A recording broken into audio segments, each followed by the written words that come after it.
Chapter 8, The Fade.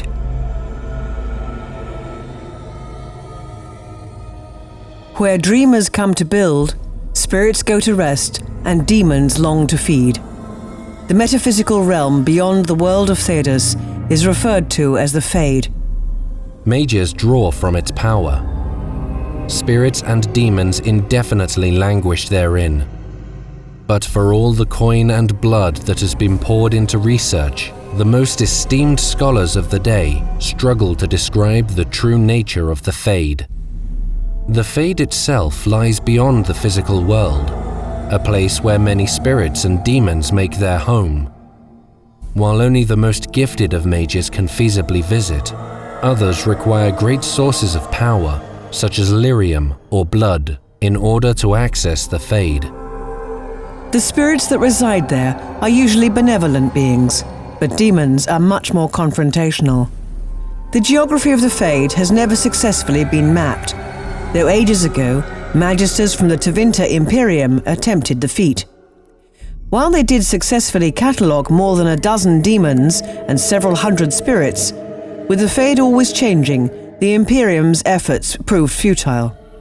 Other than the rigid rocks and formations that float about, only one island maintains its location, but is always out of reach. Even the most powerful demons stray away from it.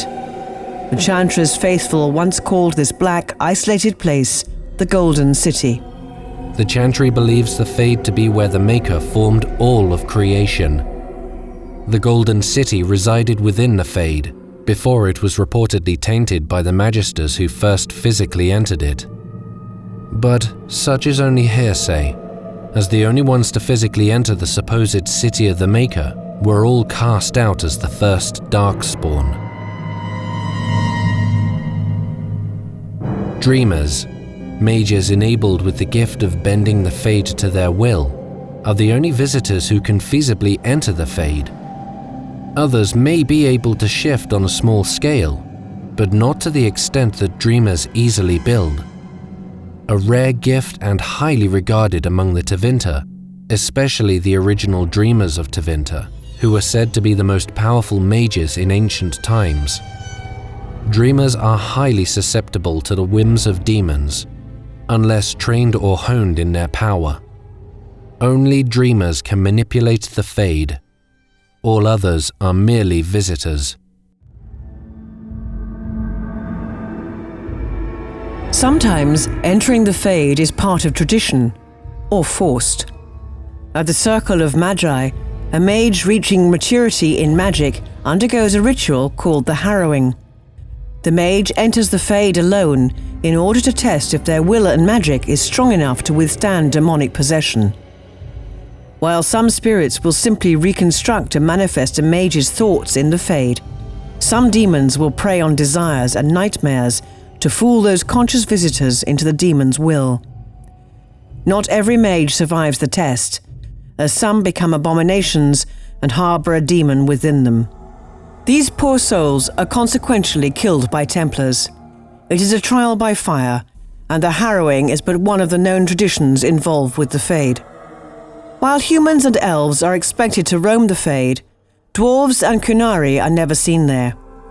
Considering they have a natural resistance to lyrium and cannot dream, dwarves are expected to not be able to join the Fade. Chantry also claim they cannot dream and never visit the Fade.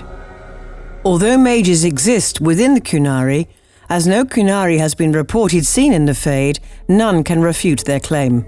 Others view the absence of dwarves and Chantry as a denial of the Maker's blessing, while others just see it as a lack of magical talent.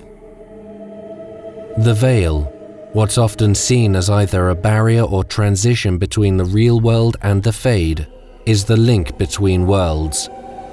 While some scholars argue that this is not a physical barrier between this side and that side, when weakened, the Veil permits a passageway between realities. A human may follow to the Fade. Alternatively, a demon may venture into the physical world. Large-scaled events, such as deaths concentrated in one place, like a battlefield, can deteriorate the Veil. It's important to keep weak gaps in the Veil strengthened, or else face catastrophe. Much of the Fade is still unknown. While mages continue to borrow from its power and scholars observe its presence in the physical world, everything is reactionary. If both the physical world and the Fade were to collide, almost no nation would be able to stop the chaos.